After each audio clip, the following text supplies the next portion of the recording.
સ્થાનિક સ્વરાજ્યની ચૂંટણી વચ્ચે વિશ્વ હિન્દુ પરિષદ દ્વારા દેશમાં વધી રહેલી જેહાદી માનસિકતા, અવૈધ કબજા અને ષડયંત્રોનું આયોજન કરનારાઓ સામે કડક કાર્યવાહીની માંગ કરી હતી. ગુજરાતમાં હાલ સ્થાનિક સ્વરાજ્યની ચૂંટણીનો માહોલ જામ્યો છે. સત્તાધારી પક્ષોનો સુરતમાં અનેક જગ્યાએ વિરોધ થઈ રહ્યો છે, ત્યારે હવે ચૂંટણી ટાણે જ વિશ્વ હિન્દુ પરિષદ મેદાન આવી ગયું હોય તેવું લાગી રહ્યું છે. વિશ્વ હિન્દુ પરિષદ દ્વારા સુરત કલેક્ટર થકી રાષ્ટ્રપતિને સંબોધીને એક પત્ર લખ્યો હતો, જેમાં જણાવ્યું હતું કે દેશમાં હાલ જેહાદી માનસિકતા વધી રહી હોય, સાથે ગેરકાયદેસર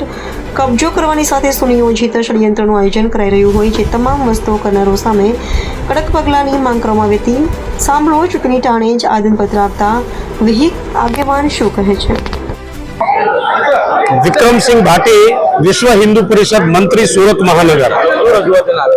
આજે વિશ્વ હિન્દુ પરિષદ બજરંગ દળ સુરત મહાનગર દ્વારા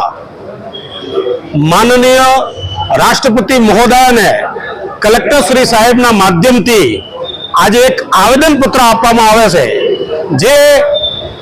ગત દિનોમાં જે ઘટના થઈ નાસિકના TCS કંપનીમાં, જે પ્રકારે ઉચ્ચ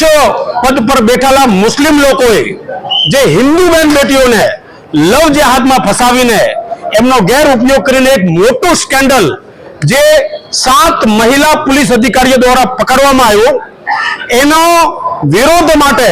સંપૂર્ણ દેશમાં વિશ્વ હિન્દુ પરિષદ બજરંગ દળ 16, 17, 18 એપ્રિલ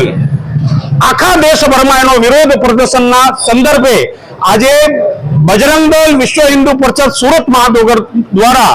આજે આ જેહાદી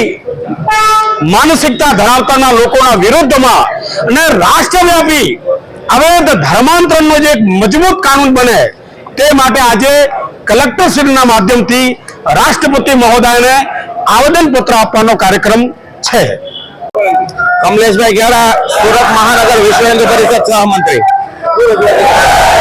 આજે આખા દેશભરની અંદર વિશ્વ હિન્દુ પરિષદ દ્વારા ધરણા અને આવેદનપત્ર, એટલે કે આવેદનપત્ર એટલા માટે કે મહારાષ્ટ્રની અંદર એક મોમેડિયન દીકરીથી અને TCS કંપની દ્વારા જે હિન્દુ દીકરીઓને ફસાવી અને નગ્ન વિડીયો બનાવી અને બ્લેકમેલ કરી અને લવ જેહાદના જે કિસ્સા બને છે, એના વિરોધમાં